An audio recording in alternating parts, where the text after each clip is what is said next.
987% dos SEUS Ancestrais MORRERAM única geração, ha 930.00 anos. Neo-metaphoricamente, neo-aproximadamente, exatamente 987% da população humana foi exterminada, deixando apenas 1.280 indivíduos reprodutores vivos em todo o planeta. Nos próximos 80 minutos, você vai descobrir exatamente como esses 1.280 humanos sobreviveram a um evento de extinção, que matou todos os outros, e por que a sobrevivência deles mudou seu DNA para sempre. O gargalo genético que eles suportaram ainda está afetando seu sistema imunológico. Sua fertilidade e sua suscetibilidade a certas doenças agora mesmo no seu corpo. Enquanto você assiste isso, e o que os cientistas encontraram escondido nos seus cromossomos revela mistério tão profundo que está reescrevendo tudo que pensávamos saber sobre a evolução humana. Deixa isso claro sobre o que estamos falando aqui. Isso não foi declínio gradual. Não foi uma lenta deriva populacional ao longo de milênios. De acordo com o estudo revolucionário de 2023 do Dr. Wang Jihu publicado na Science, a população humana despencou de aproximadamente 100.00 indivíduos para apenas 1.28 casos reprodutores no que parece ser uma única geração. Isso é uma taxa de mortalidade de 987%. Para colocar isso em perspectiva, se isso acontece hoje com nossa população global atual de 8 bilhões de pessoas, apenas 100 famílias sobreviveriam. Imagina cada pessoa nos Estados Unidos, México e Canadá. Isso. Todo mundo me sumiu. Mas aqui fica verdadeiramente aterrorizante. Gargalo durou alguns anos ou mesmo algumas décadas. Durou 117.00 anos. 117.000 anos. O Homo sapiens moderno só existe há cerca de 300.00 anos no total. Gargalo durou mais de terço de toda a existência da nossa espécie. SEUS ancestrais sobreviveram 117.00 anos com uma população reprodutora menor que uma cidade moderna, constantemente à beira da extinção. Inverno ruim de distância de humanidade piscar e deixar de existir completamente. Cada humano vivo hoje, todos os 8 bilhões de anos, descende daqueles 1.28 sobreviventes. Cada pessoa individual. A pessoa sentada ao seu lado no trem. A celebridade que você segue nas redes sociais. O líder mundial que você viu no noticiário. Sua família. Seus amigos. Seus inimigos. Todos nos carregamos a assinatura genética do evento de quase extinção. Mais catastrófico da história humana. Dr. Giorgio Manzi da Universidade. Sapienza em Roma chama isso de o gargalo mais extremo na história evolutiva humana. E ele passou a carreira estudando populações hominídeas. Isso fez todas as outras crises populacionais na história humana pareceram triviais em comparação. O evento aconteceu na África durante a transição do Pleistoceno inicial. periodo quando o sistema climatico da Terra estava mudando fundamentalmente de maneiras que remodelariam o planeta inteiro. Mas aqui está o que mantam os cientistas acordados e noite. Temos quais nenhum fóssil desse período. Nenhum. E como se 117.000 anos de existência humana tivessem sido simplesmente apagados do registro arqueológico. Pesquisadores chamam isso de lacuna fóssil. E dos mistérios mais frustrantes da paleoantropologia. Encontramos fósseis de Homo erectus antes desse período. Encontramos fósseis de Homo heidelbergensis depois desse período. Mas durante aqueles 117.000 anos críticos, nada além de silêncio. Su genoma contém tecido cicatricial desse evento de quase extinquo. Quando geneticistas analisaram 3.15 genomas humanos modernos de todo o mundo, eles encontraram algo notável. Somos todos incrivelmente parecidos uns com os outros. Voca compartilha 999% do seu DNA com todos os outros humanos na Terra. Isso soa como sentimento bonito sobre unidade humana. Mas novidade e evidência de catástrofe. Chimpanzés, nossos parentes vivos mais próximos, têm muito mais diversidade genética do que nós. Mesmo que existam menos deles. Dois chimpanzés na mesma floresta podem ser mais geneticamente diferentes do outro. Do que voca e de algum vivendo do outro lado do planeta. A raça, a população deles nunca despencou para 1.280 indivíduos. Eles nunca passaram por gargalo genético que elimina 987% de diversidade deles. Único evento catastrófico. Su DNA mitocondrial. O material genético que voca herda exclusivamente dos swarme. Passou por esse gargalo inalterado. Cada ancestral materno que voca tem. Voltando 930.0 anos atrás, sobreviveu a esse evento. Pensa nisso por momento. Uma corrente ininterrupta de mês. Cada uma conseguindo sobreviver tempo suficiente para ter uma filha que sobrevive tempo suficiente. Para ter uma filha. Através de 117.0 anos das piores condições que humanos já enfrentaram.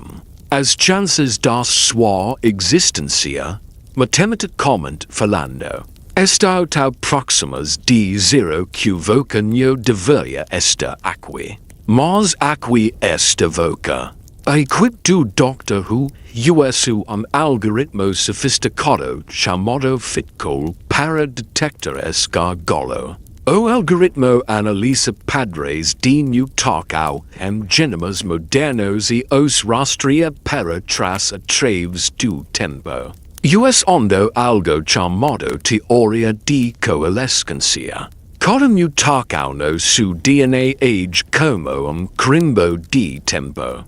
Permitindo que os cientistas calculam quando as linhagens dos seus ancestrais se separaram umas das outras. Quando eles rodaram essa análise em milhares de genomas de cada continente. Todos os dados apontaram para a mesma conclusão horrorosa.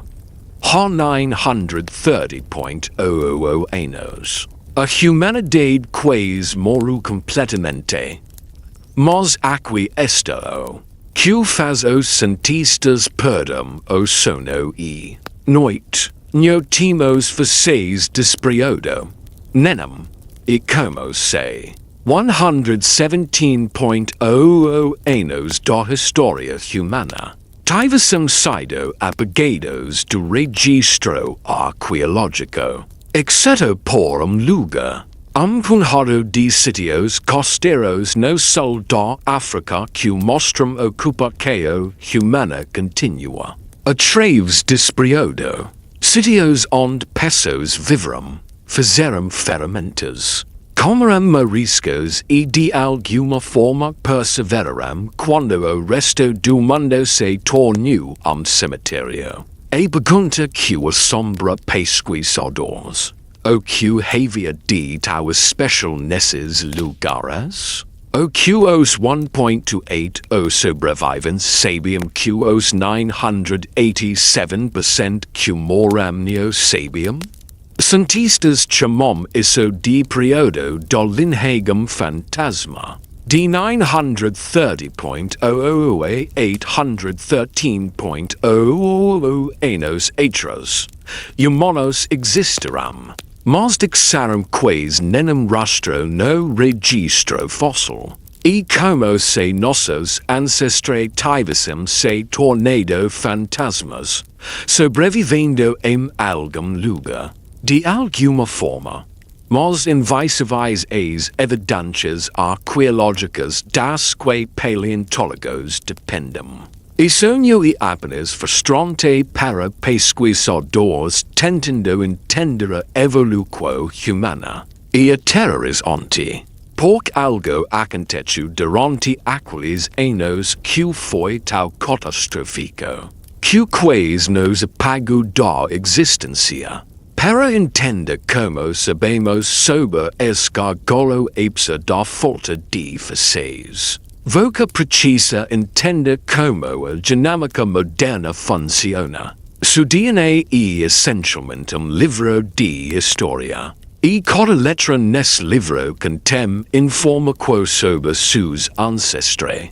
Quando o Dr. Wenji Hu e sua equipe no Instituto de Dinâmica de Pequim analisaram 3.15 genomas humanos de populações da África, Europa, Ásia e Américas, eles estavam procurando padrões na diversidade genética. Especificamente, eles estavam procurando lugares onde essa diversidade de repente colapsou. O algoritmo ficou funciona examinando algo chamado eventos coalescentes. Imagine traçar sua árvore genealógica para trás através do tempo. Eventualmente, sua linha materna e sua linha paterna cada uma convergem em indivíduos únicos humamente. Pouco viveram em pontos específicos da história. Agora imagina fazer isso para cada humano vivo hoje. Trocando mil rios de linhagens para trás através do tempo.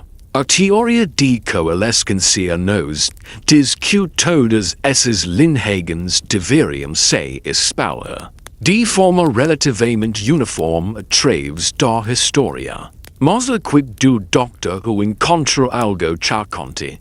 Entre 930.00 e 813.00 anos atrás. Quase todas as linhagens humanas convergem em uma população incrivelmente pequena. Apenas 1.28 casos reprodutores. Isso explicou algo que tinha intrigado paleontólogos por décadas, a lacuna fóssil. Temos numerosos fósseis de Homo erectus de antes de 930.00 anos atrás. Temos fósseis de Homo heidelbergensis de depois de 813.00 anos atrás. Mas durante aqueles 117.00 anos críticos, quase nada. Os poucos fragmentos que temos são tão raros e fragmentários, que são pouco úteis para entender o que estava acontecendo com as populações humanas. Os dados genémicos resolveram o misterio. Neo haviam vitos faces porc neo haviam vitos humanos. A popular quo era tau pequena. Espolhada e lutando que as chances de qualquer indivíduo fossiliza eram mínimas. Su genoma e notavelmente uniforme comparado a outros grandes primatas. E sonho e uma coisa boa. Diversidade genética e a paz de seguro da natureza contra catástrofe. Quando uma nova donca emerge, o clima muda dramaticamente. Fontes de alimento desaparecem. Populares com alta diversidade genética têm uma chance melhor de que algum. Algum lugar, tem a variante genética que permite sobrevivência. Mas quando 987% da sua população morre, voca per 987% da sua diversidade genética com eles. Todas aquelas variantes genéticas únicas. Todas aquelas formas diferentes de ser humano. Todas aquelas adaptações potenciais para desafios futuros, sumidas. Pedidas para sempre em uma única geração. Dr. Giorgio Manzi na Universidade Sapienza passou anos tentando entender a lacuna fóssil. Sua pesquisa sobre populares hominidés através da África mostra que antes do gargalo, humanos eram relativamente espalhados pelo continente. Sítios arqueológicos despraiados são encontrados da costa do Mediterrâneo no norte, ao cabo da Boa Esperança no sul, do Oceano Atlântico ao Oceano Índico. Ferramentas de pedra, evidência de anime abatidos. Sem de uso de fogo todos os marcadores de presença humana estavam espalhados pela África. E então, de repente, eles quase completamente desaparecem. Por 117.00 anos, o registro arqueológico fica quase silencioso. A publicação de 2023 no periódico Science que revelou essas descobertas enviou ondas de choque pela comunidade científica. Alguns pesquisadores inicialmente questionaram a metodologia. Será que o algoritmo ficou poderia estar errado? Poderia haver alguma outra explicação para os padrões genéticos?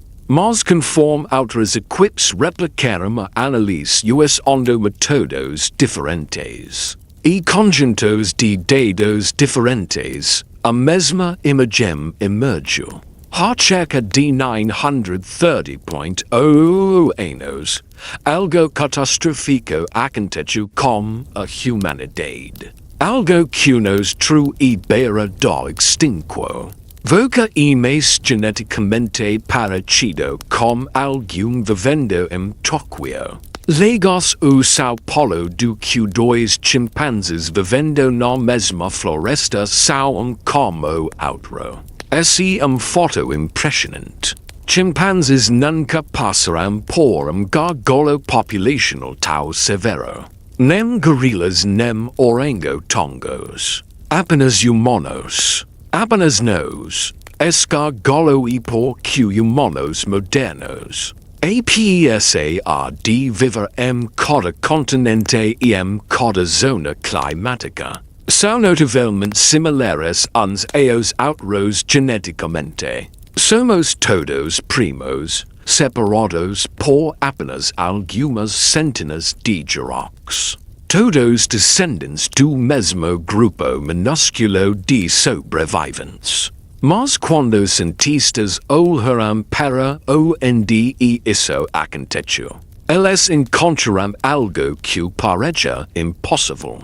Os dados climáticos despraiados mostraram condições ambiente Cunen huma populaquo humana deveriatur conseguido sobreviver. Contix q eram tau extremus, tau hostis e vida. Q verdadera pregunta neo era por q 987% moram? A verdadera pregunta era, como qualquer sobrevivu? A terra estava tentando nos matar. Neo metaphoricamente, neo indiretamente através de mudanças graduais, mas ativamente e sistematicamente tornando o planeta inóspito e vida humana. Entre 950.00 e 850.00 anos atrás, o sistema climático da Terra passou por uma transformação fundamental chamada transição. Do Pleistoceno inicial medio, e foi uma das mudanças climáticas mais dramáticas dos últimos 1000 de anos. Para entender por que 987% da humanidade morreu, voca precisa entender o que essa transição fez com a África, o continente onde todos os humanos viviam na época. Antes dessa transição, os ciclos de era glacial da Terra seguiam padrão relativamente previsível de 41.00 anos, controlado pela inclinação do eixo da Terra. Esses ciclos traziam períodos frios e períodos quentes, mas eram gerenciáveis. Espécies se adaptavam. Ecossistemas mudavam, mas sobreviviam. A vida encontrava jeito. Mas há cerca de 950.00 anos, algo mudou no sistema climático da Terra. Os ciclos de era glacial de repente mudaram para padrão de 100.00 anos. E esses novos ciclos eram muito mais extremos. Os períodos frios ficarão mais frios. As geleiras crescerão maiores. E mais criticamente para nossos ancestrais africanos, os períodos secos ficarão muito mais secos. Dr. Peter Domenical na Universidade de Columbia passou décadas estudando o clima africano. Usando núcleos de sedimento marinho perfurados do fundo do oceano na costa da África. Esses núcleos contêm camadas de poeira. Param e organismos microscópicos que agem como livro de história climática. Registrando Codex Ambiente anno apes anno, seculo apes seculo, millenio apes millenio. O que quid do Dr. Domenical encontrou nas camadas correspondentes ao nosso período de gargalo. Foi aterrorizante. Depois ficou massiva de poeira, indicando megasecas diferentes de qualquer coisa. Na experiência humana moderna, o deserto do Sahara, já grande, expandiu dramaticamente. Mas não era só o Sahara. Florestas através da África subsaariana se transformaram em pradarias. Pradarias se transformaram em terras arbustivas. Terras arbustivas se transformaram em desertos. Lagos secaram. Rios pararam de flor diminuíram para gotejamentos sazonais. As fontes de água confiáveis das que humanos e anime dependiam simplesmente desapareceram. Dr. Rick Potts no programa de Origins Humanas do Smithsonian descreve esse período como caos ambiental. Oscilax rapidus. Entre vermido e seco que impediam qualquer adaptação estival. Quando populax se adaptavam a condições secas, períodos úmidos retornavam. Quando se adaptavam a condições úmidas, secas devastadoras atacavam novamente. A capacidade do seu corpo de entrar em sítios durante um aniquo de queimar gordura para energia. Quando comida desaparece foi refinada e intensificada durante esse período. Essa flexibilidade metabólica não é algo que todos os primatas têm no mesmo grau. E uma adaptação de sobrevivência que foi literalmente queimada no seu DNA. Por ancestrais que passaram dias, às vezes semanas, sem comida confível. Quando seu corpo começa a queimar gordura durante jejum ou uma dieta baixa em carboidratos. Voca estar experimentando eco da fome desesperada que 1.280 humanos superaram por 117.00 anos. Os estudos de 2019 Paleoceanography pintam quadro de continente africano que era hostil e vida de formas. Que humanos modernos nunca experimentaram. Imagina toda a metade oriental do continente, da Etiópia e África do Sul, experimentando mega seca simultânea. Poucos de água que existirão por centenas de milhares de anos secando completamente. A megafauna de a qual humanos dependiam para comida búfalos gigantes, elefantes antigos. Antilopes massivos morrendo em números enormes migrando para regiões que humanos não podiam seguir. As plantas que fornecem calorias de reserva quando a coca forrava tuberculos, frutas, nozes, sementes marchando e desaparecendo. A evidência arqueológica desse período, esparsa como conta uma história sombria.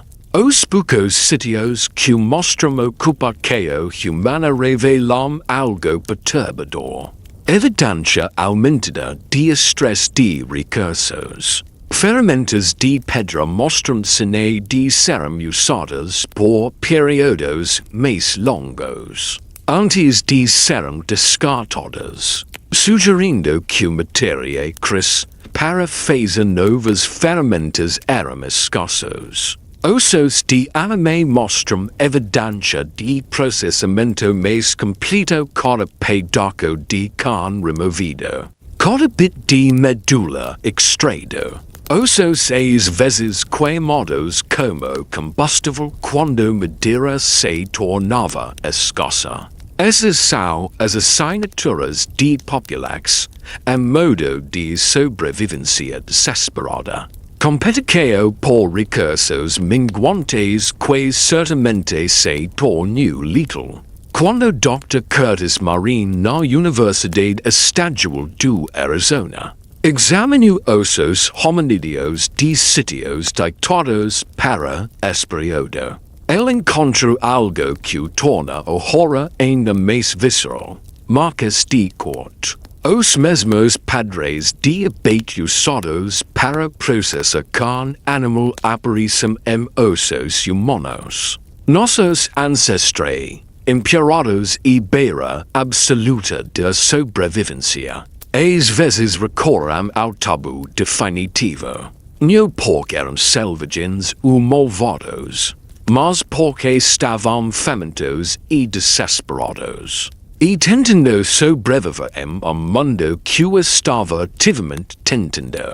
Matá-los e interessantistas descobriram algo no registro arqueológico que o tornou mistério ainda mais sombrio. Apesar de toda essa catástrofe, apesar das megasecas e da iniquidade e das mortes em massa, havia lugares onde humanos continuaram a sobreviver. Sítios costeiros no sul da África, cavernas ao longo do Mediterrâneo, punhado de refúgios espalhados onde a evidência suga ocupação humana continua. A través do pior do período de gargalo. Esses não eram populares grandes estamos falando de grupos pequenos. Talvez algumas dezenas de indivíduos por sítio. Mas elas sobreviveram quando 987% da humanidade estava morrendo.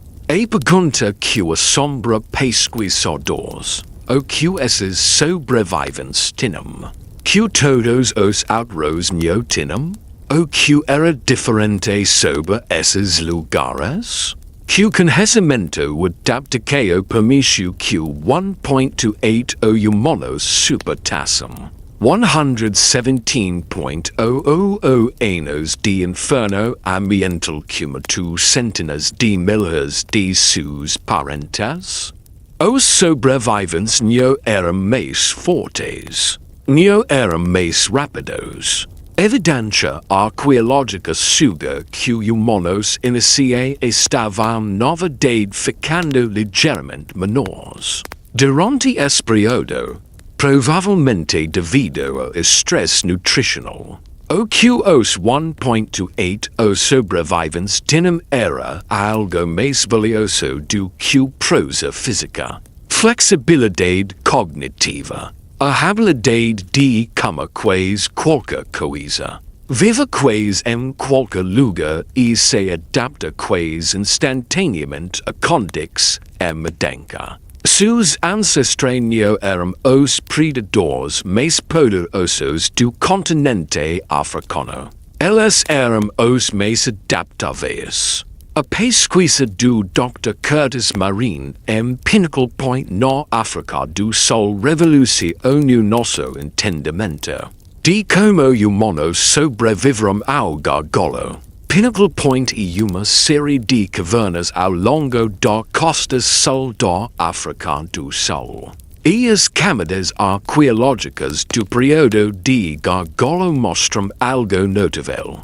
O bloqueio humana continua. Através do pior da crise climática. Enquanto o interior da África estava se transformando em deserto de poeira. Essas cavernas costeiras fornecerão refúgio. Mas não apenas qualquer refúgio ambiente o oceano não se importa com secas terrestres.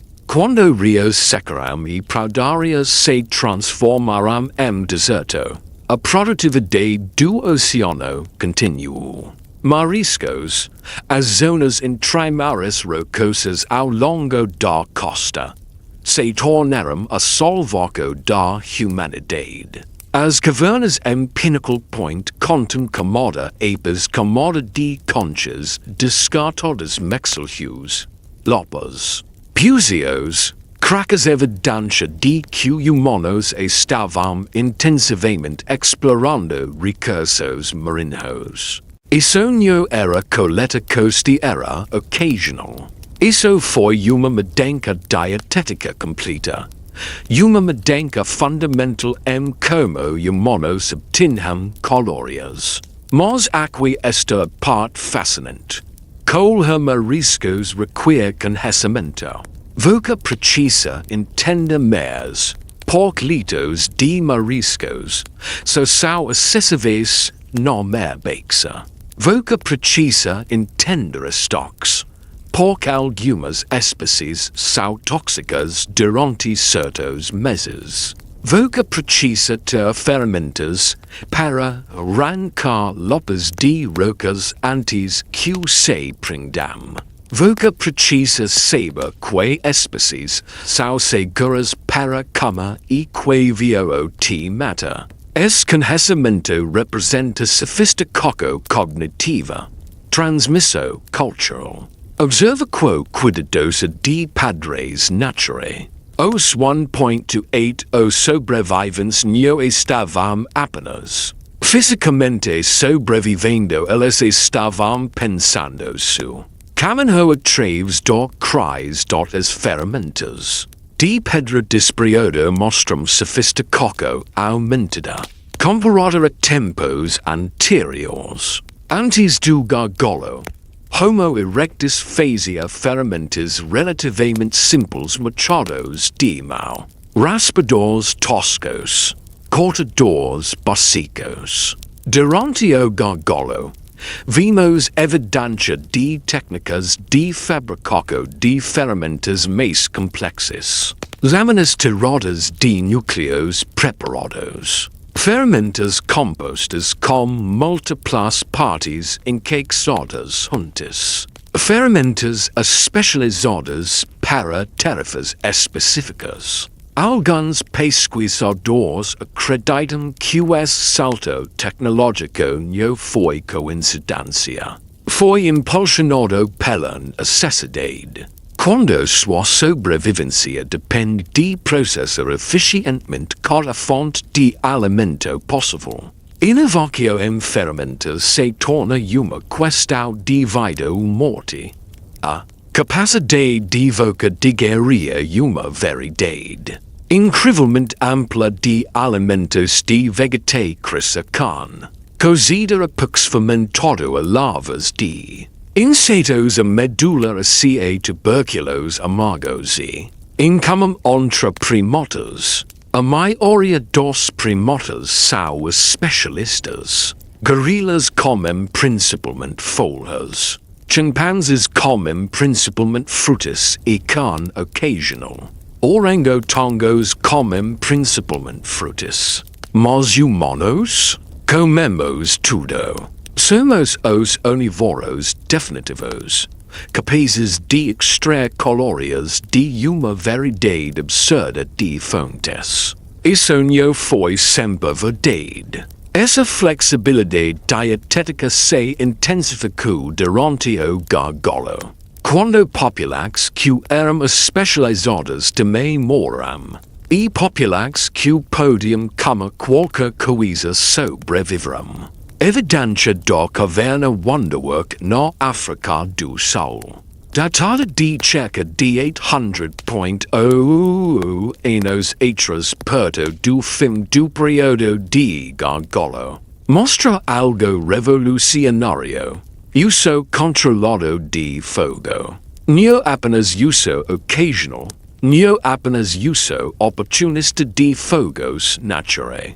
Mas fabricaco de fogo deliberada e controlada e manutenção de fogo dentro de uma caverna. Isso muda tudo. Fogo transforma plantas não comestíveis em calorias comestíveis. Fogo quebra compostos tóxicos em raízes e tubérculos. Fogo permite que o voca digira nutrientes da carne mais eficientemente. Fogo estende seu alcance de coleta porque voca pode cozinhar e armazenar comida. Fogo é a diferença entre mal sobreviver e começar a prosperar. Dr. Richard Wrangham M. Harvard argumentou que o cozinhar foi uma das inovações mais importantes na evolução humana. Sua pesquisa suga que a habilidade de cozinhar alimentos forneceu tantos benefícios calóricos que o impulsionou aumentos no tamanho cerebral e diminuix no tamanho intestinal. Cerebros maiores requerem mais calorias. Cozinhar fornece mais calorias da mesma quantidade de comida. Isso cria ciclo de feedback positivo. Melhor controle de fogo permite mais cozimento. Mais cozimento fornece mais calorias. Mais calorias permitem cerebros maiores. Cerebros maiores permitem melhor controle de fogo. Os 1.280 sobreviventes que passaram pelo gargalo estavam bem no centro dessa transição revolucionária, mas sobrevivência veio a custo terrível. A evidência dinâmica e clara. Diversidade genética colapsou. Variantes genéticas raras foram perdidas. Adapta expectância a desafios futuros desaparecerão do gênero humano. Os sobreviventes não eram necessariamente os melhores da humanidade. Eles eram apenas os mais sortudos. Aqueles que por acaso estavam no lugar certo quando a catástrofe atingiu. Eles podiam ter sido populares costeiras que já sabiam como explorar recursos marinhos. Eles podiam ter sido grupos vivendo perto de nascentes springs, que nunca secaram mesmo durante as piores secas. Eles podiam simplesmente ter sido populares pequenas o suficiente e isoladas o suficiente para evitar as doenças que viraram populares maiores e mais. CONECTA das dot as marcas de corte os hominídeos. Despriodo sugam ultra-realidade sombria. Violência entre grupos provavelmente se intensificou conforme recursos diminuíam.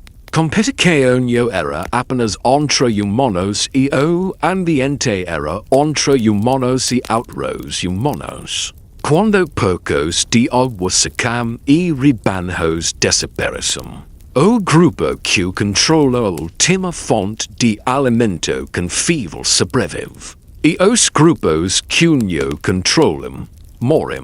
Alguns pesquisadores especulam que esse período de competição intensa pode ter solucionado para melhor coesão social dentro de grupos. Corpo se tornou sobrevivência. Confiança se tornou essencial. A habilidade de trabalhar junto. Compartilhar recursos e manter-los sociais sob estresse extremo se tornou a diferença entre vida e morte. Mas essa não é a história completa. Porque quando geneticistas olharam mais de perto para os 1.280 os sobreviventes, eles encontraram algo que deveria ser impossível. Algo que contradiz tudo que sabemos sobre gargalos populacionais. Os sobreviventes mantiveram diversidade genética que não deveria existir. E esse paradoxo guarda a chave para entender como eles sobreviveram. Aqui está o problema. 1.280 indivíduos reprodutores deveriam criar catástrofe genética. Isso é uma população minúscula. Para quo. A maioria dos biólogos conservacionistas considera qualquer espécie com menos de 5.000 indivíduos como criticamente ameaçada. Risco severo de depressão por endogamia, deriva genética e extinção. Guepardos passarão por gargalo populacional há cerca de 12.000 anos. Que os texu com baixa diversidade genética, e eles ainda sofrem com isso de alta mortalidade infantil. Resistência fraca doenças. Problemas de fertilidade. Os 1.280 humanos que sobreviveram ao nosso gargalo enfrentaram a mesma amiga, mas de alguma forma. Estamos bem. Melhor que bem. Fomos de 1.280 indivíduos para reabilizar apenas 930.00 anos. Como a resposta está em algo chamado estrutura populacional. Quando a equipdodra, Sarah Tishkoff na Universidade de Pennsylvania analisou a diversidade genética africana em detalhe. Eles descobriram algo crucial. Os 1.280 sobreviventes não eram uma população unificada. Eles eram bolsos espalhados de humanos, isolados uns dos outros por barreiras geográficas cadeias de montanhas, desertos, rios, florestas mas ocasionalmente em contato. Essa estrutura preveniu os piores efeitos da endogamia enquanto mantinha fluxo gênico sufficient para preservar diversidade. Imagina a África há 900.000 anos como arquipélago de habitabilidade oceano de hostilidade. Aqui, grupo de 100 humanos vivendo ao longo de refúgio costeiro na África do Sul. Olhe, grupo de 150 humanos agrupados ao redor de uma nascente permanente no Vale do Rift da África Oriental. Ele grupo de 100 humanos em cavernas ao longo da costa do Mediterrâneo. Cada grupo isolado na maior parte do tempo, mantendo suas próprias práticas culturais, se adaptando ao seu ambiente específico, mas ocasionalmente talvez uma vez a cada poucos membros de grupos diferentes se encontrariam. Talvez durante ano bom raro quando água era abundante e viagem era possível. Talvez quando grupo era focado a migrar por contextos locais. Esses eventos raros de mistura prevenirão desastre de endogamia, enquanto mantenham populações distintas o suficiente para manter a adaptativa.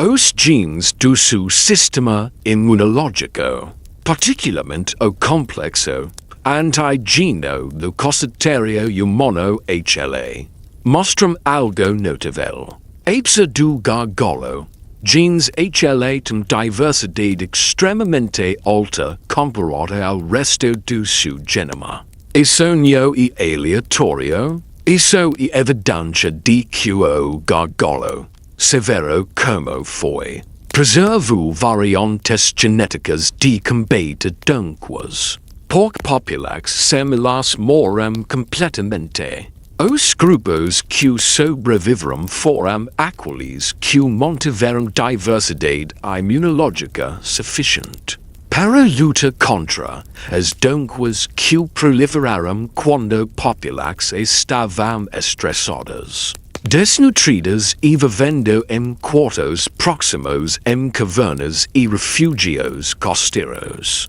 Os estudos de estrutura populacional Dodra, Brenner Hen, publicados no periódico Cell em 2021, revelaram padrões fascinantes na diversidade genética africana. Algumas variantes comuns na África Ocidental são raras na África Oriental. Algumas variantes comuns no sul da África estão ausentes no norte da África. Esse mosaico de diversidade genética e a assinatura de populações que foram separadas por longos períodos, mas nunca completamente isoladas. Os 1.280 sobreviventes não eram uma única tribo amontoa em uma caverna. Eles eram uma rede de populações espalhadas, cada uma se adaptando a seus contextos locais, cada uma mantendo sua peca do quebra-cabeça genético da humanidade. Mas isso levanta ainda mais perguntas. Como essas populações isoladas mantiveram contato através de centenas ou milhares de quilômetros? O que motivou indivíduos a empreender jornadas perigosas entre refúgios? Como eles se comunicavam através de barreiras linguísticas que devem ter se desenvolvido durante longos períodos de isolamento? A evidência arqueológica e frustrantemente silenciosa sobre essas questões. Podemos ver que o fluxo gênico ocorreu aos dados genéticos. Provam isso, mas não sabemos como por. Que alguns pesquis odors e speculum q abundantia de recursos enos bons. Desencodio expansus populatione emigrox. Quando periodo vemido raro ritornava, populax crescerium esse exporharium de seus refugios. Occasionalmente encontrando outros grupos. Antes do proxima seca forcar todos de volta aos seus respectivos paraísos. Esses ciclos de expanso contraquo, repetidos centenas de vezes ao longo de 117.000 anos, poderiam ter mantido conectividade genética enquanto mantinham populax principalmente isolados. Outros sugam que mecanismos cultura e mantiveram contato. Talvez os ancestrais de redes de comércio, com grupos trocando ferramentas. Materia cresceu et parceros de casamento durante encontros pacíficos raros. Talvez rituais compartilhados ou lugares de reunião on múltiplos grupos convergeriam. Durante estoques específicos, talvez et formas iniciais de diplomacia, on grupos que controlavam recursos críticos permitiriam acesso controlado a vizinhos, em troca de outros bens ou serviços. Estamos especulando aqui, porque evidência arqueológica e tal esparsa. Mas a evidência genética prova que de alguma forma, apesar do colapso populacional catastrófico, apesar de megasequência inaniquo e violência, a humanidade manteve conexão suficiente para sobreviver. A publicaco de 2021 nasceu analiso milhares de genomas africanos e encontrou algo mais. Evidência de estrutura populacional antiga que persistiu através do gargalo. E ainda molda a diversidade genética africana moderna. Sevoca desenraça mapa genético da África hoje. Voca varia padres que foram estabelecidos durante o período de gargalo. Esses não são apenas diferenças genéticas neutralizadas representam diferentes soluções adaptativas para a mesma pressão catastrófica. Populax da África Ocidental, Populax da África Oriental e Populax do Sul da África cada uma encontrou seu próprio caminho.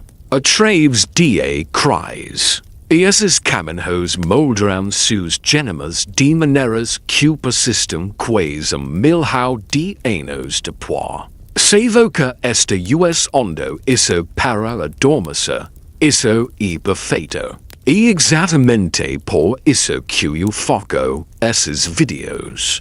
O ritmo dessas palavras, o fluxo dessa informação. E projetado para te levar pacificamente ao descanso.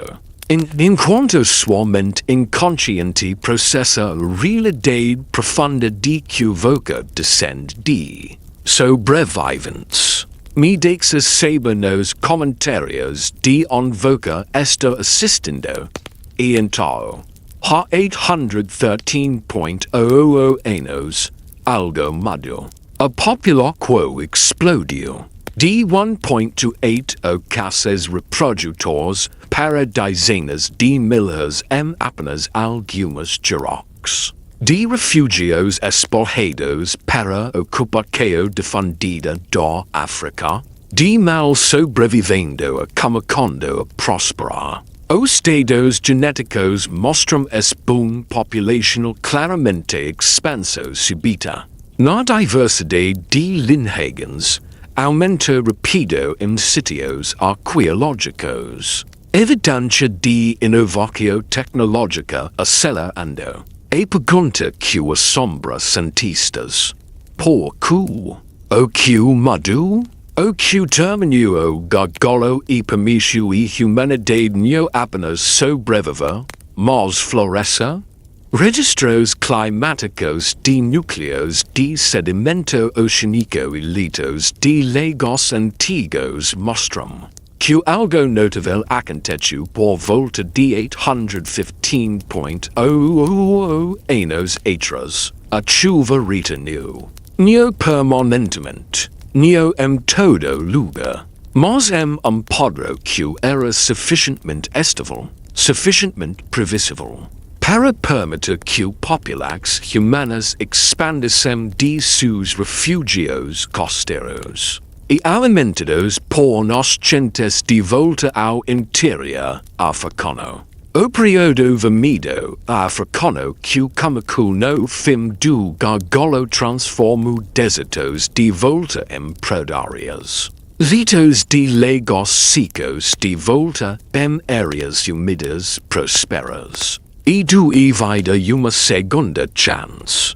A pesquisa climática do Dr. Peter Domenical mostra que padres de monks mudaram, trazendo chuvas sazonais de volta a regiões que tinham sido ridas por mais de 100.000 anos. Isso não foi uma mudança súbita de deserto para os padres climáticos durante esse tempo. Permanecerão variáveis e imprevisíveis, mas foi suficiente. Suficiente para gramas retornarem. Suficiente para rebanhos de anime migraram de volta a regiões que tinham abandonado. Suficiente para humanos cuidadosamente, canqueram a expandir de seus refúgios para territórios que tinham sido zonas de morte por milhares de gerações. A evidência arqueológica mostra aumento súbito na densidade de sítios e diversidade de ferramentas bem no fim do período de gargalo. Sítios que tinham sido continuamente ocupados por milênios de repente mostram-se de crescimento populacional mais detritos de ferramentas, mais residuos de comida, mais evidência de atividades diárias. Novos sítios aparecem em regiões onde humanos não tinham vivido por 100.000 anos. Os sobreviventes estavam expandindo, se espalhando, reconquistando o continente que seus ancestrais tinham ocupado. Mas eles não eram os mesmos humanos que tinham entrado no gargalo. Eles tinham mudado. O controle do fogo se tornou defendido durante esse período. Evidência da caverna Wonderwork e outros sítios datados de cerca de 800.000 anos atrás mostra uso de fogo deliberado, repetido e controlado em contextos de caverna. Isso é revolucionário. O estudo de 2012 do Dr. Francesco Berna no PNAS identificou evidência microscópica de queima controlada camadas de cinza, fragmentos de osso queimado, cavo de tipos específicos de madeira que humanos teriam selecionado e carregado para dentro de cavernas.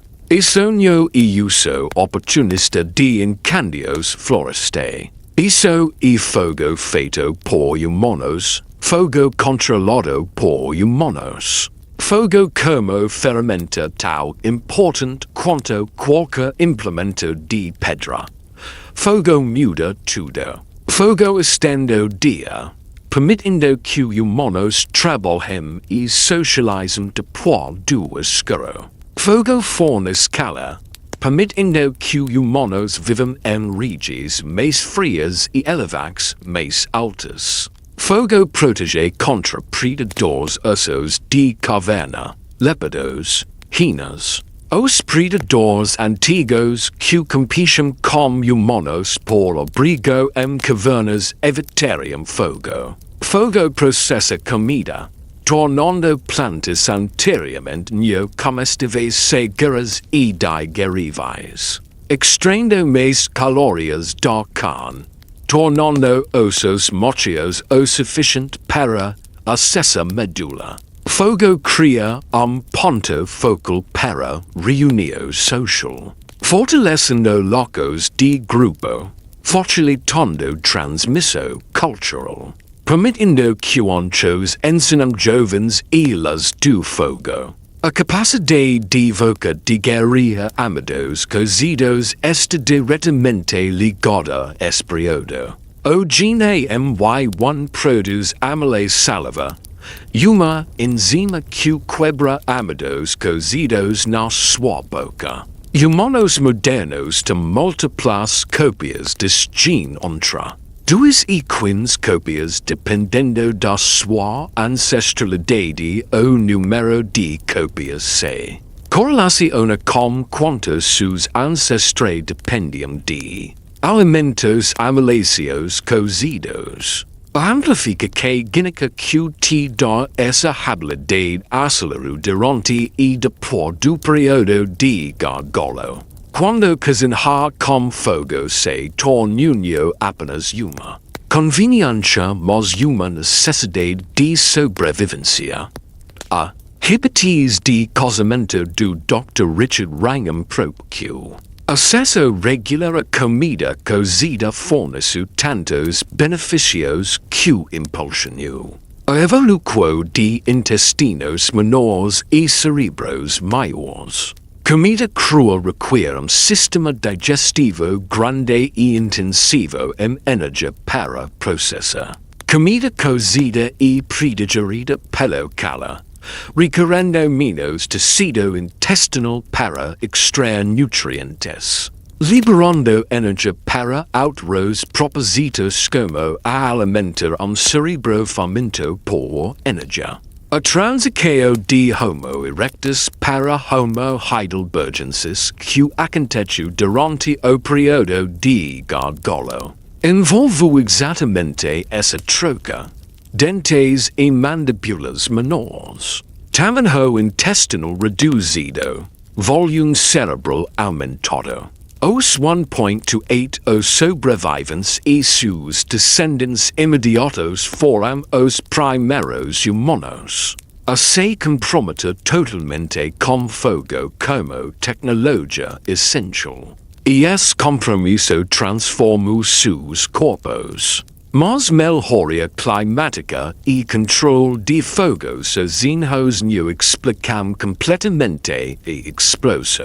Populational. Há algo mais no registro genético. Algo sutil mas profundo. Os sobreviventes que emergiram do gargalo mostraram marcadores genéticos aumentados, associados com flexibilidade cognitiva, cooperação social e adaptabilidade comportamental. O gargalo não apenas reduziu a diversidade genética humana, ele selecionou para trocos específicos. As populações que sobreviveram foram aquelas que podiam culpar a sob estresse, se adaptar a condições em mudança, inovar soluções para problemas novos e manter coesão social. Quando cada instinto dizia para fraturar fax competindo, a capacidade de evocar culpa a com estranhos, de formar grupos sociais grandes com hierarquias complexas, de manter amizades e alianças através de distância e tempo. Esses comportamentos sociais sofisticados foram intensificados durante o gargalo. Populações que não podiam manter coesão social sob estresse extremo fraturaram e morreram. Populações que podiam cooperar, compartilhar recursos, dividir trabalho e manter confiança sobreviveram. Voca carrega os genes de humanos que escolheram corporoquo sober competiqueo quando mais importava. A evidência de fogo de 2012 da caverna Wonderwork mostra algo mais. A queima estava concentrada em áreas específicas da caverna, sugerindo lareiras de sinodas, mantidas repetidamente ao longo do tempo. Isso é organização social.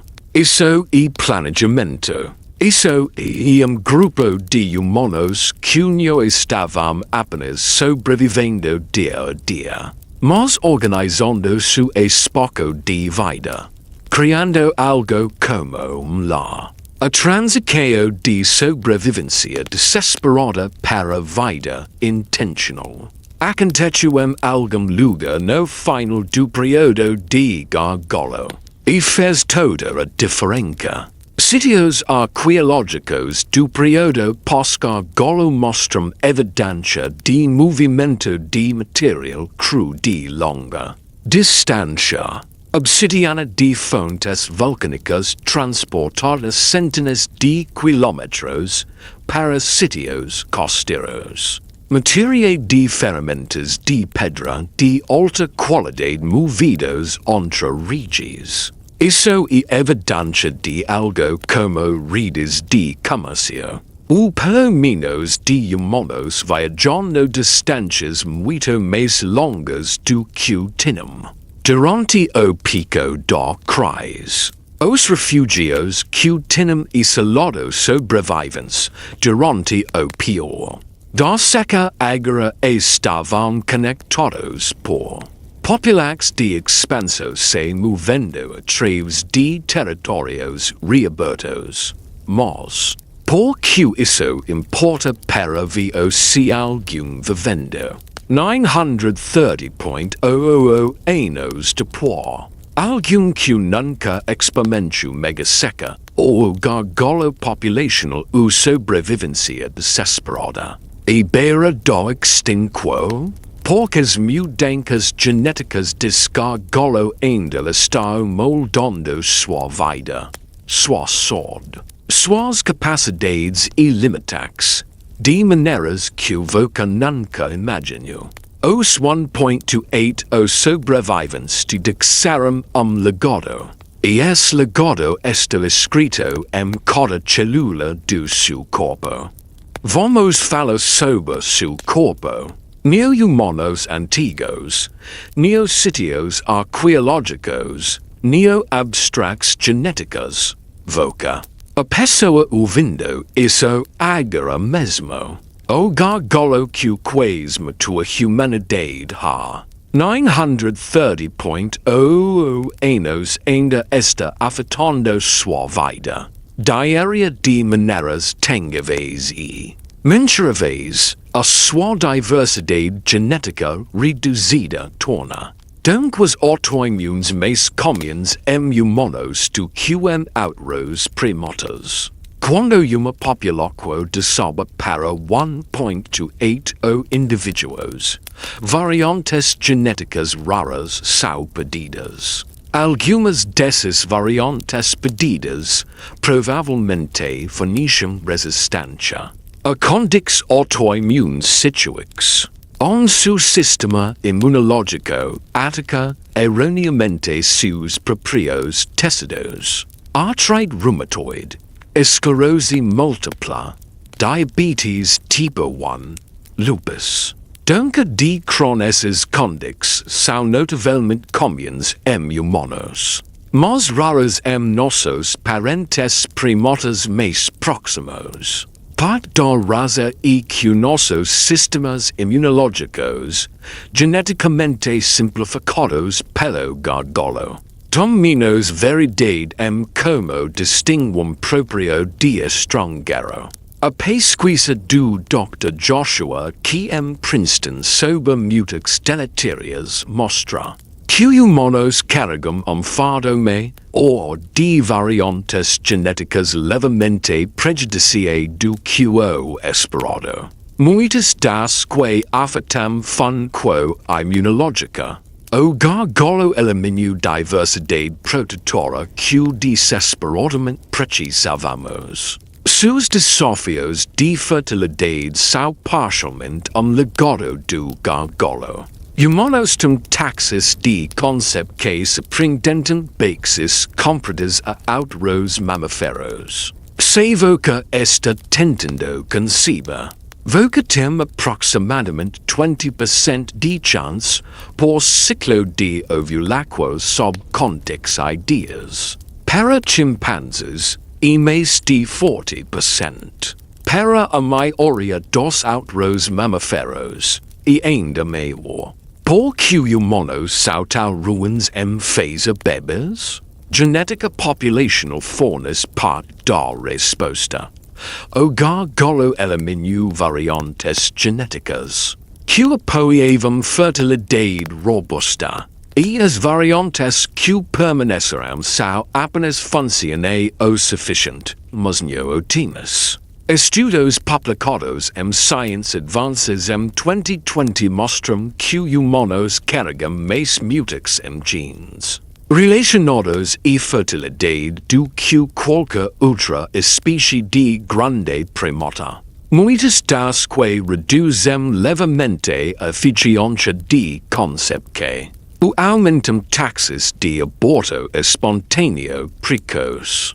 A sua suscetibilidade ao câncer é influenciada pela genética do gargalo. Genes supressores de sistemas genéticos que prevenem células de se tornarem cancerosas. Mostram diversidade reduzida em humanos comparados a outros primatas. Quando a população desceu para 1.280 indivíduos, algumas variantes produtoras desses genes foram perdidas permanentemente. Isso não significa que o gargalo causou câncer, mas significa que o kit de ferramentas genético que o seu corpo usa para lutar contra o marqueio de câncer e levemente menos diverso. Levemente menos robusto. Do que poderia ter sido se a humanidade nunca tivesse passado por esse evento de quase extinção. A sua alta mortalidade infantil comparada a outros primatas tem componentes genéticos restritos ao gargalo. Bebês humanos são notavelmente frágeis, mesmo com medicina moderna. Aproximadamente 1 em 30 gestaques termina em morte neonatal em países em desenvolvimento. Para gorilas das montanhas. Uma espécie com muito menos indivíduos do que humanos e seus próprios desafios genéticos. A mortalidade infantil é menor. A uniformidade genética criada pelo gargalo significa que quando mutax prejudicia raras surgem. Elas podem se espalhar através de populações mais facilmente por caminhos diversidade genética. Para amortecer seus efeitos, algumas variantes genéticas que teriam sido eliminadas pela seleção natural em uma população maior persistirão após o gargalo simplesmente porque não eram fate o suficiente para prevenir reprodução nos contextos desesperados que os sobreviventes enfrentaram. Mas isso é crucial. Gargalo não apenas nos prejudicou. Ele também moldou nossas maiores focas, SEUS habilidades cognitivas. A capacidade de resolução de problemas que permitiu que humanos eventualmente dominassem cada ecossistema na Terra foram afiadas durante a crise. Os sobreviventes foram selecionados não apenas para resiliência física, mas para flexibilidade mental. A habilidade de aprender com experiência, de inovar soluções para problemas novos, decupera com autoros sob stress. De ensinare aprender habilidades complexes. Esses trocos cognitivos eram necessidades de sobrevivencia durante o gargalo. E populax que os tinham morram. A pesquisa dinâmica revolucionária do Dr. Svante P. no Instituto Max Planck identificam mudanças genéticas específicas que ocorrem durante o período de gargalo. Genes envolvidos no desenvolvimento cerebral mostram assinaturas de seleção positiva, significando que mudará mais rápido do que deriva neutra prévia. Porque indivíduos com certas variantes sobreviveram melhor do que indivíduos similares. Os sobreviventes não eram apenas sortudos. Eles eram, em sentido genético muito real, mais inteligentes e mais adaptáveis do que as populações que moram.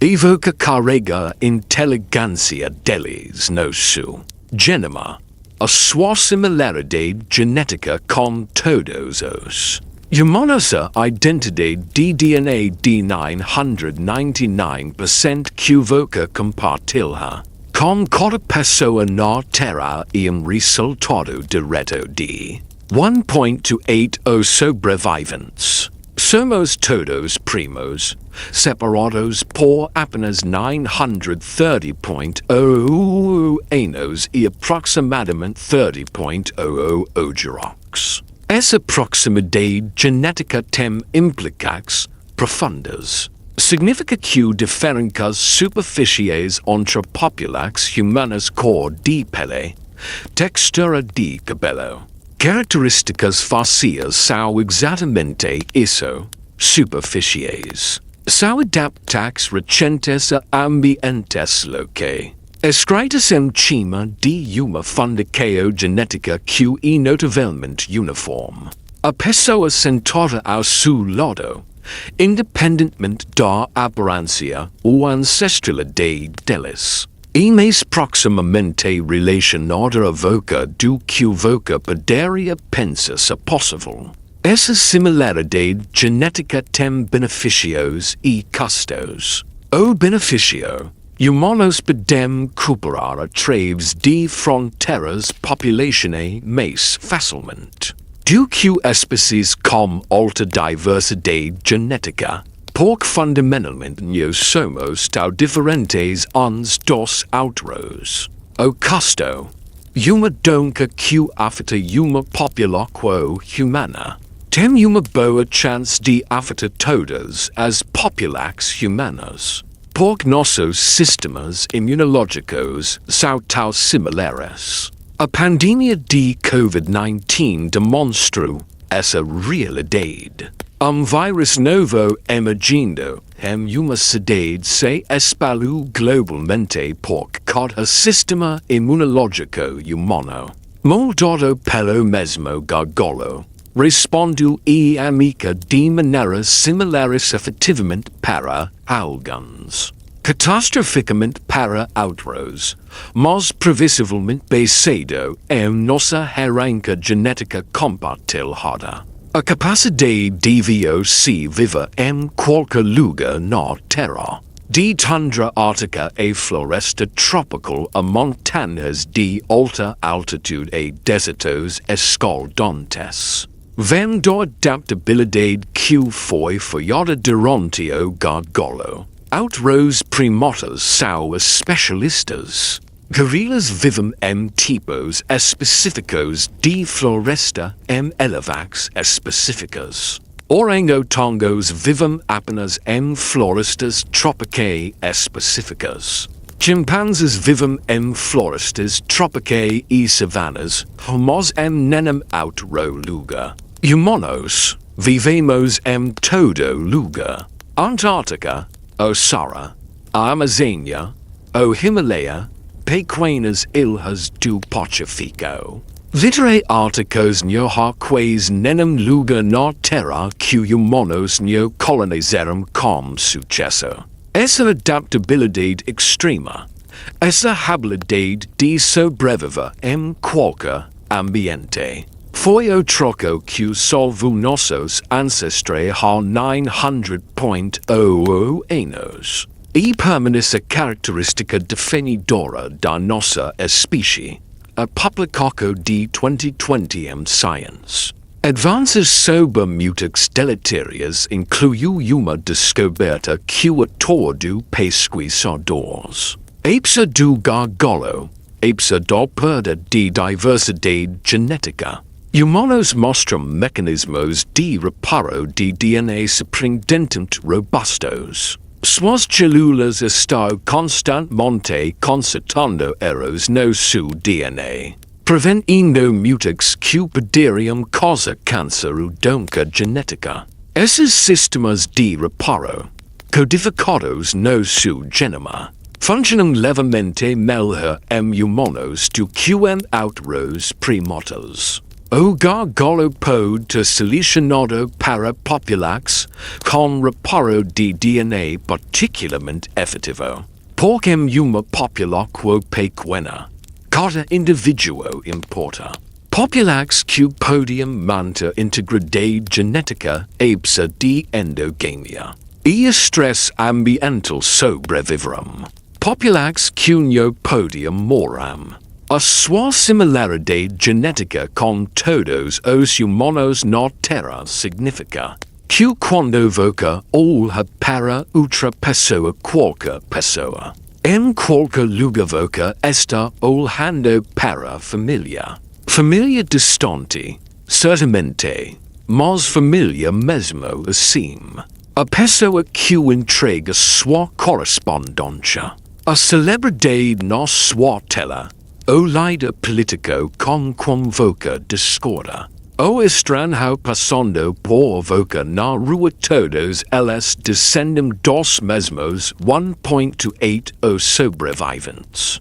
Todos eles carregam genes que sobreviveram 117.000 anos de inferno.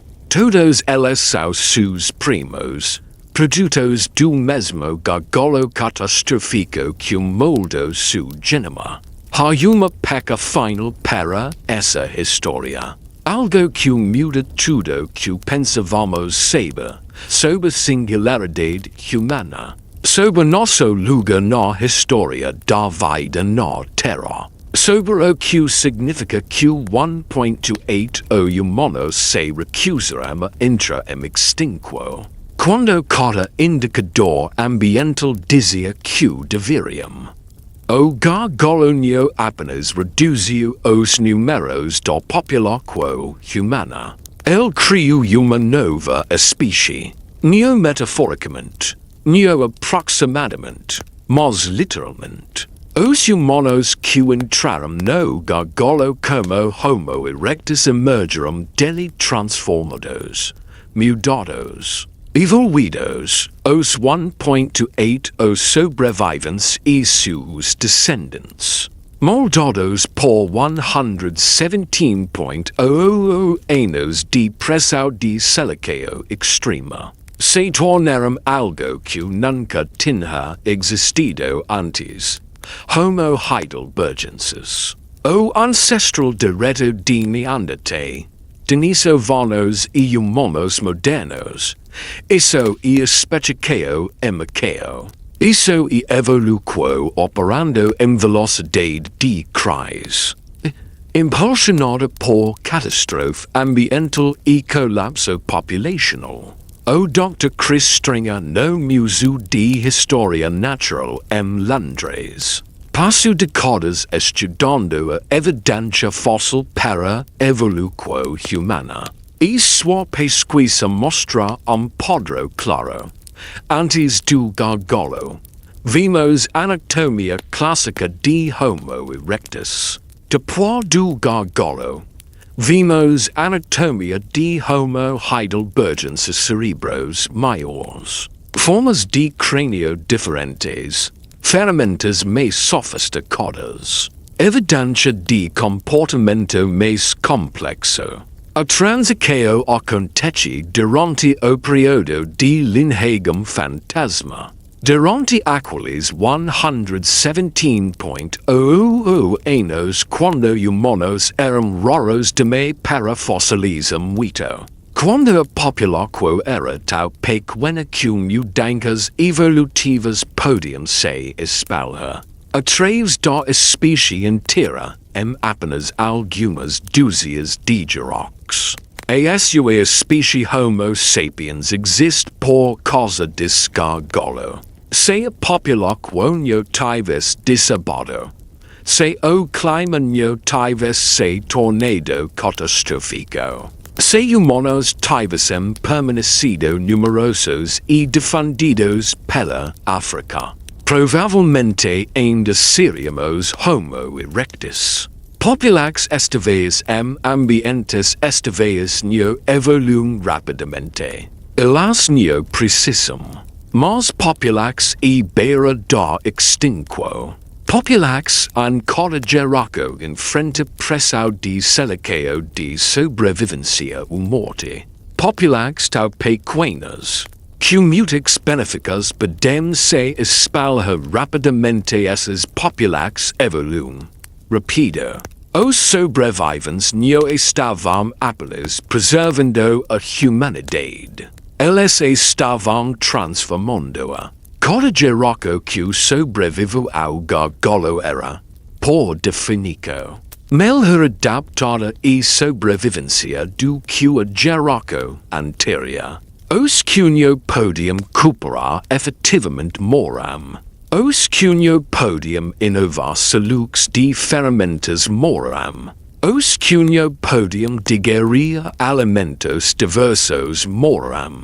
Os que não podiam controlar fogo morreram. Os que não podiam manter locos sociais sob estresse morreram. O que permaneceu após 117.000 anos dessa seleção implacável foi uma população profundamente diferente de seus ancestrais. Preacute-ga lo dota pesquisa do Dr. Lieberger sobre diversidade de espécies hominidais mostra algo notável. O período imediatamente após o gargalo viu uma explosão de formas hominidais. Homo heidelbergensis, emergindo da África, se espalhou para Europa e Ásia e então se diversificou. Na Europa, eles evoluíram para Neanderthal, adaptados a condições de era glacial e coca de megafauna. Na Ásia, eles evoluíram para denisovanos. Sobre os que ainda sabemos frustrantemente pouco, mas que claramente se adaptaram a ambientes de alta altitude e climas frios. Na África, eles eventualmente evoluíram para Homo sapiens nos, a forma humana moderna, com nossa forma única de crânio e habilidades cognitivas e capacidades criativas. Emergiu dessa diversificação pós-gargalo, mas aqui está a verdade profunda. Todas essas espécies, todos esses ramos diferentes da humanidade, descendem dos mesmos 1.280 sobreviventes. Neanderthal, denisovanos e humanos modernos são todos filhos do gargalo. Não somos linhagens evolutivas separadas que acontecerão de coexistir. Somos espécies irmãs, nascidas do mesmo evento catastrófico, moldadas pela mesma sobrevivência desesperada, carregando o mesmo legado genético de ancestrais que se recusaram a entrar. Extinca OE Analyse de 2023 na Annual Review of Genomics and Human Genetics inclui uma análise impressionante de padrões de diversificação hominidia. Quando pesquisadores rastrearam linhagens genéticas para trás através de Neanderthal, denisovanos e humanos modernos, Todas as tres linhas convergem uma popula quo ancestral comum. Vivendo por volta de 800.00 anos atrás exatamente quando o gargalo terminou. Isso não é coincidência. Isso é a assinatura de uma popula quo fundadora. Grupo pequeno de sobreviventes, cujos descendentes eventualmente se dividirão. Espécies separadas conforme se espalharão por continentes diferentes e se adaptarão a ambientes diferentes. A capacidade de se cruza com Neandertal evoca carrega DNA. Neandertal se tive qualquer ancestralidade neo-africana existe. Pouca divisão das espécies foi recente e incompleta. Voca carrega entre 1% e 4% de DNA Neandertal no seu genoma. Genes que floram para seus ancestrais quando eles encontraram Neandertal na Europa. E Asia entre 50.00 e 60.00 anos atrás. Mas esse cruzamento só foi possível porque Neandertal e humanos modernos eram proximamente relacionados. Separados por apenas cerca de 500.00 anos de evolução independente. A raza pela qual éramos proximamente relacionados? Porque ambos descendemos do populacho de Homo heidelbergensis pós-gargalo, que emergiu há 813.00 anos. Semo gargalo. Humanos modernos podem existir.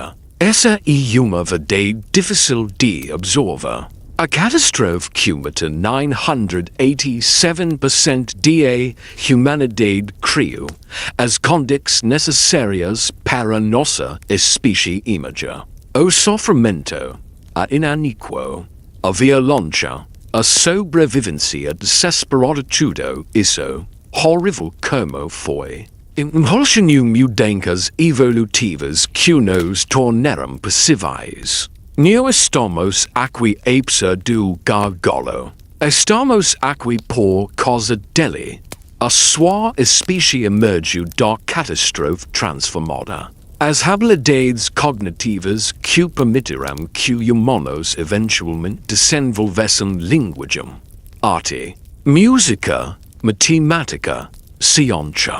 Civilizou todas essas capacidades têm suas raízes em adaptações folladas. Durante o período de gargalo, os 1.280 sobreviventes não sabiam que estavam criando uma nova espécie. Eles estavam apenas tentando viver mais dia. Encontra mais uma refeição. Passa por mais uma seca. Mas sua sobrevivência, suas adaptações, suas mudanças genéticas se acumularam ao longo de 117.00 anos HQC, tornaram algo sem precedentes na história da Terra. Uma espécie capaz de transformar o planeta inteiro. A pesquisa do Dr. Stringer inclui uma observação sobria, pois toda transição ou na evolução humana corresponde com crise ambiental. Caminhar reto emergiu durante período de fragmentação florestal na África. O uso de ferramentas de pedra se intensificou durante variabilidade climática. Casamento e controle de fogo se espalharam durante as causas de recursos. E a transição de Homo erectus para Homo heidelbergensis, o ancestral de todos os humanos modernos, aconteceu durante o pior colapso populacional da história humana. Crise, parece. E a folha na qual a evolução humana é moldada. A evidentia genetica mostra algo mais, as mudanças cognitivas que ocorrem durante o gargalo envolveram apenas temanho cerebral mas organizaco cerebral, genes controlando conectividade neural, plasticidade sinaptica e processamento de informação mostram assinaturas de seleção. Durante esse período, seu cerebro não é apenas maior do que cerebro de Homo erectus, e conectado de forma diferente, organizado de forma diferente, capaz de coisas que humanos anteriores simplesmente não podiam fazer. Os sobreviventes precisavam de cada vantagem cognitiva que podiam conseguir, e populares cujos cerebros eram ligeiramente melhores em resolução de problemas. Reconhecimento de padrões, coordenação social e planejamento adaptativo sobreviveram quando autorosinho. O que isso significa para a humanidade? Para nosso futuro? Para a história que contamos a nós mesmos sobre quem somos e de onde vimos? Significa que somos simultaneamente mais frágeis e mais resilientes do que gostamos de pensar. Frágeis porque chegamos a 1.280 indivíduos de distância da extinção. Resilientes porque aqueles 1.280 indivíduos sobreviveram 117.0 anos de inferno ambiental e emergeram transformados. Significa que a crise pode ser criativa, além de destrutiva. Significa que os piores momentos da nossa história às vezes se tornam as sementes das nossas maiores transformações. Humanos são simultaneamente a espécie mais frágil e mais resiliente que já existiu. Quais entramos em extinção há 930.000 anos, reduzidos a 1.28 caças reprodutores. Uma donca ruim, uma colheita falhada, uma estação de seca azarada e a humanidade pisca e sai de existência, sumida para sempre. Não há segundas chances na evolução. Quando uma espécie entra em extinção e permanente, aqueles 1.28 sobreviventes não têm garantia de que conseguiriam. A maioria das espécies que chegam a números tabixos não se recuperam. Elas esperaram para extinção. Diversidade genética baixa demais para se adaptar. População pequena demais para sobreviver catástrofes aleatórias. Mas sobrevivemos mesmo assim. Contra todas as probabilidades, contra todas as previsões resolvidas, a humanidade se arrastou de volta da beira. Os 1.28 se tornaram 10.00. Os 10.00 se tornaram 100.00. Os 100.00 eventualmente se tornaram 8 bilhões.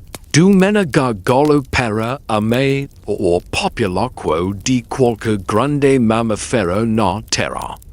Essa recuperação, essa recusa desista, essa determinação temosa pura de sobreviver está escrita no seu DNA.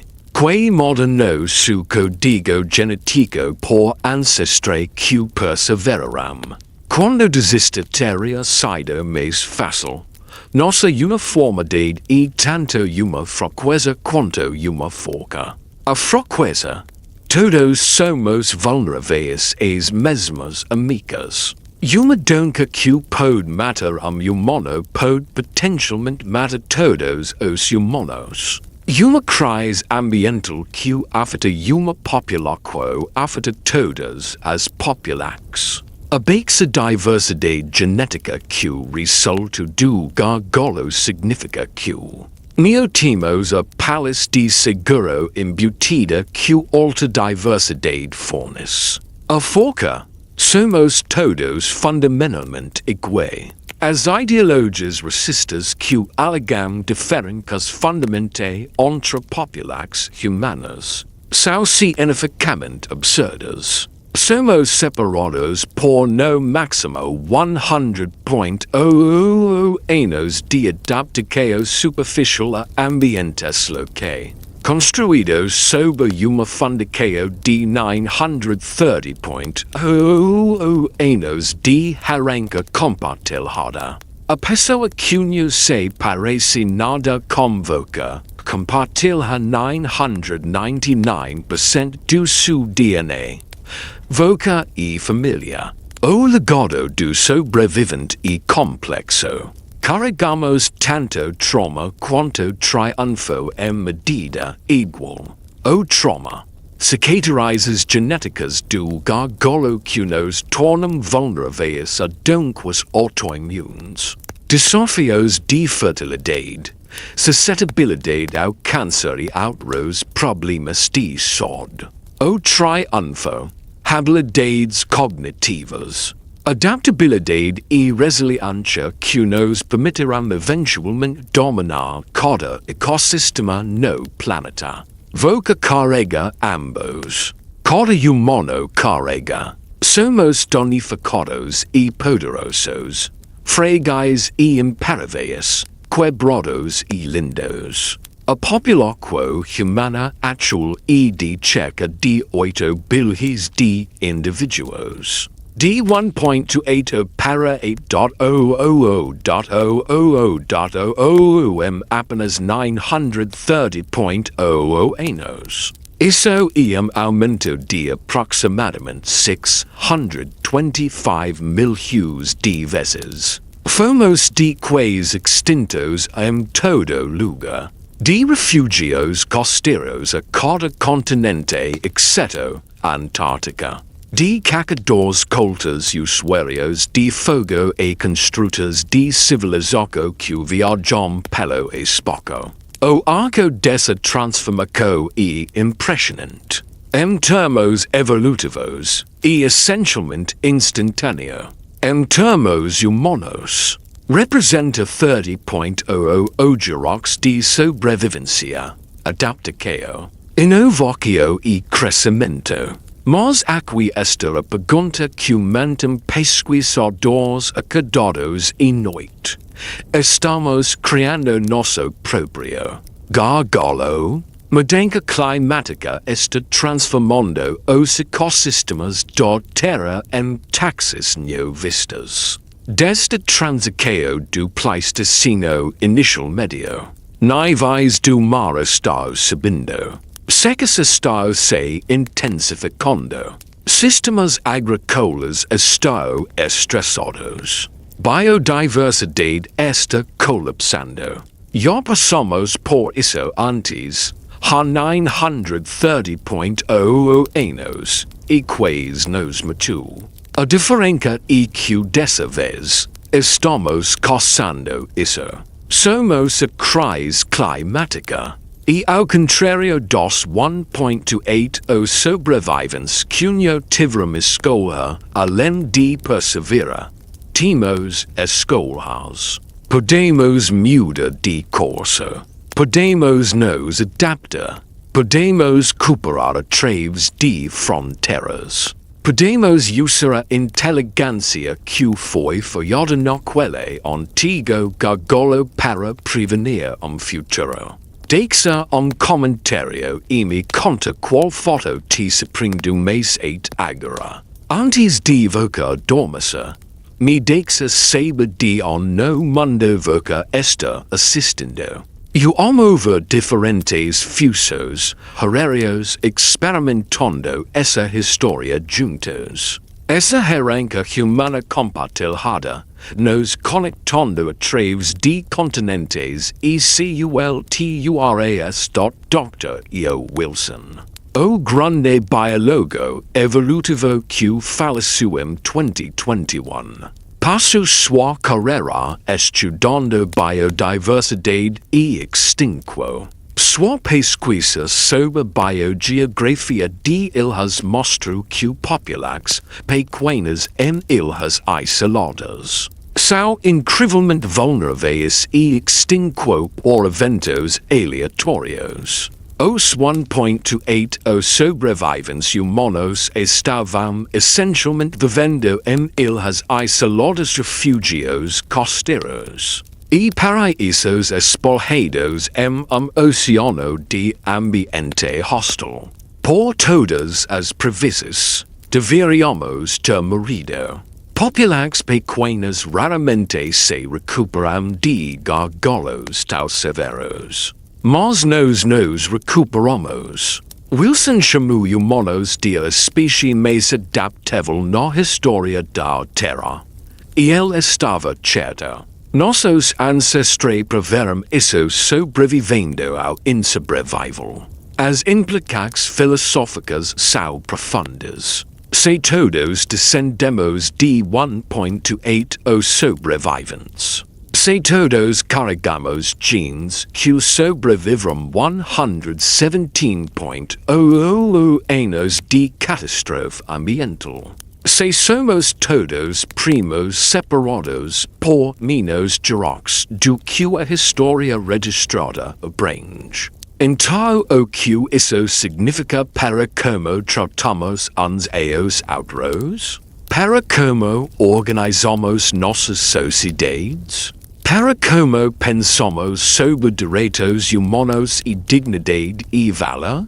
A pessoa com quem voca discorda. A pessoa cuja política ou religião ou cultura parece incompreensível para voca. Compartilha 999% do seu DNA. Ela e sua prima.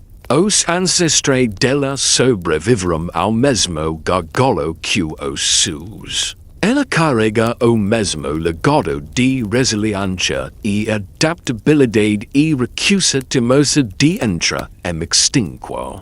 A sua existência é a prova definitiva de que a vida encontra jeito. Contra catástrofe climática, contra inaniquo, contra doença e violência e desespero. Contra probabilidades tão longas que a sobrevivência parece impossível a vida encontra jeito. Mil atreves de forca ou velocidade ou poder, mas atreves de adaptabilidade, quabraquo, inteligência e determinaco pura. Os 1.280 sobreviventes tinham todas as razões para desistir.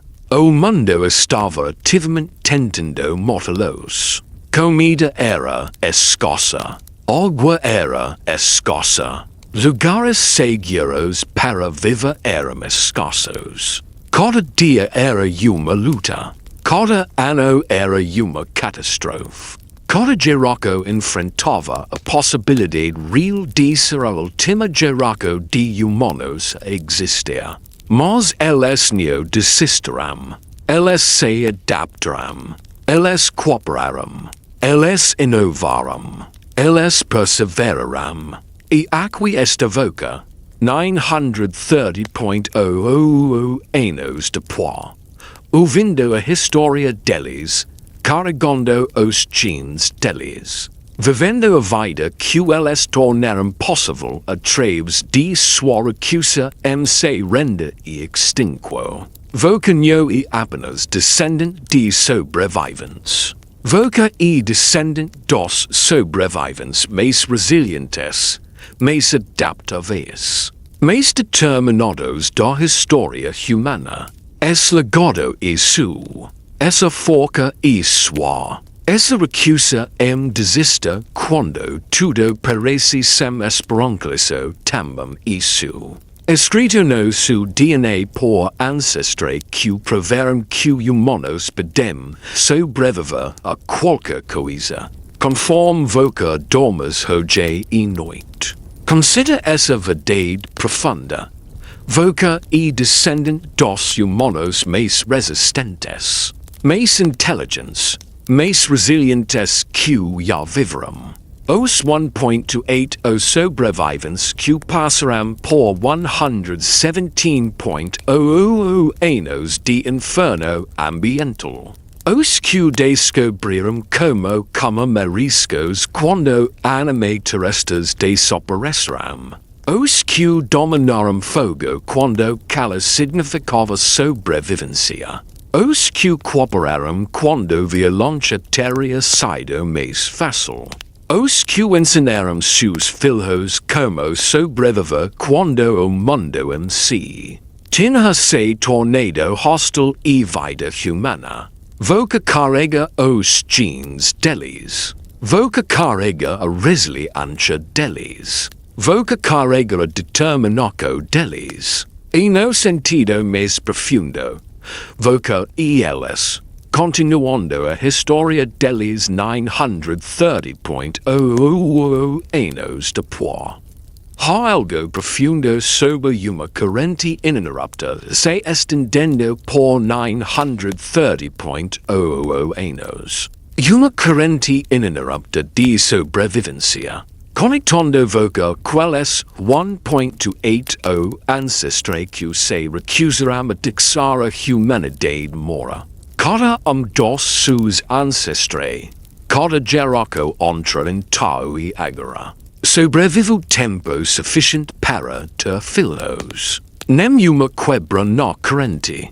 Nenhuma forra em sobreviver a idade reprodutiva. Nenhuma geração onde linha terminou. Isso são aproximadamente 30.000 gerações de sobrevivência contínua. Cada uma passando a torcha para a próxima. Cada uma dizendo através de suas águas. Nós seremos a geração onde isso termina. Cada humano vivo hoje compartilha essa história. Todos os 8 bilhões de nós somos todos sobreviventes. Todos descendentes da mesma pequena população que perseverou quando 987% morreram. Essa verdade deveria mudar como vimos uns aos outros. O estranho do outro lado do mundo, falando uma língua que você não entende. Vivendo uma vida que você não pode imaginar. Praticando costumes que parecem estrangeiros para vocês são seu primo. Distante, certamente, mas primo mesmo assim. Seus ancestrais comuns viveram há 930.000 anos ao longo de costas africanas e refúgios espalhados. Comendo mariscos e cozinhando sobre fogueiras. Olhando para as estrelas e se perguntando se o humana viria. Se as chuvas retornariam. Se seus filhos sobreviveriam para ter filhos próprios. O mistério e majestade do tempo profundo e quase impossível de verdadeiramente compreender. 930.000 anos. Se cada geração e cerca de 25 anos. Isso são 37.2 gerações separando voca do gargalo. Se voca tentas conta seus ancestrais voltando et aquele tempo. Nomindo ancestral por segundo. Levaria mais de 10 horas de contagem continua. Cada daqueles ancestrais foi uma pessoa real. Com esperanças e medos e lutas e alegrias. Com uma vida tão vívida e complexa quanto a sua. E cada sobrevive tempo suficiente para passar seus genes adiante. Criando uma corrente ininterrupta que eventualmente levou a voca. Os 1.280 sobreviventes não podiam saber o que estavam criando. Não podiam saber que os seus descendentes numerariam nos bilhões. Não podiam saber que humanos eventualmente se espalhariam para cada continente. Se adaptariam a cada clima. construirium sedades e civilizox. Criarium arti e musica e mathematica e medicina. Ol concarium as proprias estrelas. Elis estavam apenas tentando sobreviver. Tentando in contra comida. Tentando manter guerras ascesis. Tentando proteger seus filhos.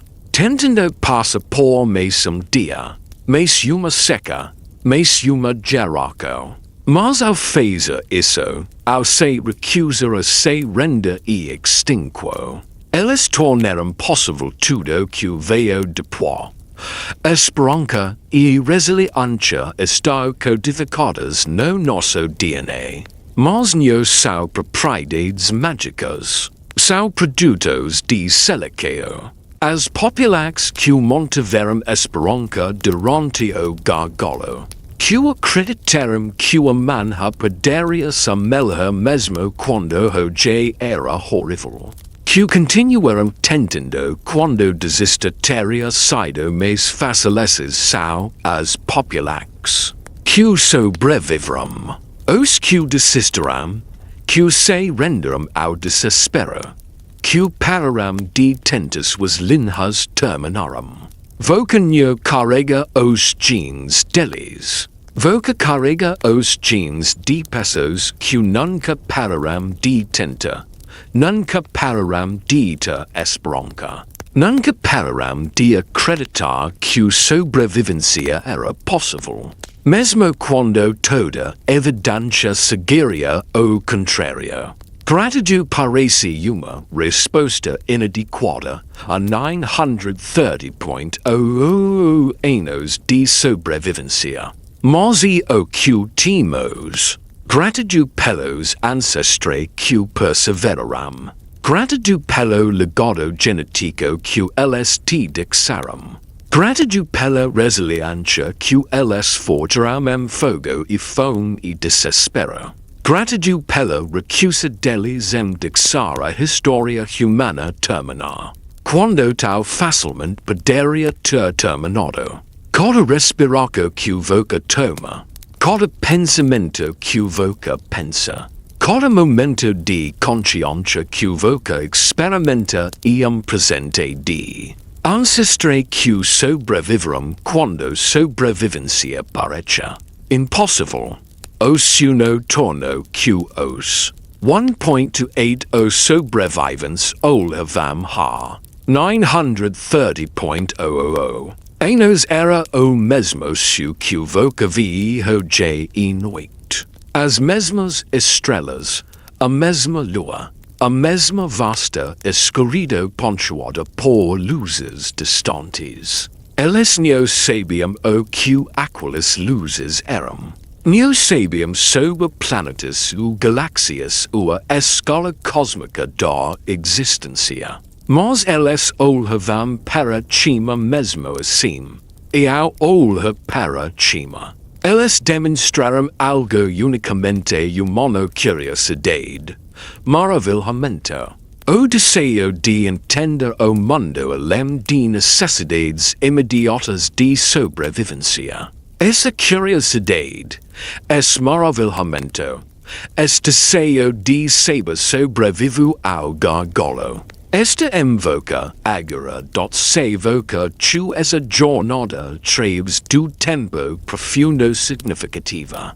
Considera-se inscreva para mais histórias que conectam mundos antigos e sua vida moderna. Essas narrativas de resiliência humana, de sobrevivência contra probabilidades impossíveis, de transformação através de catástrofes são apenas história. São sua história. São a história de como voca veio essa. Do legado escrito no seu DNA. Da corrente ininterrupta conectando voca e os primeiros sobreviventes. O fogo que os 1.280 sobreviventes mantiveram acesso através de 117.00 anos de escuridão ainda queima. Ele queima voca na sua curiosidade, na sua resiliência, Nas sua habilidade de se adaptar e cooperar e sobreviver.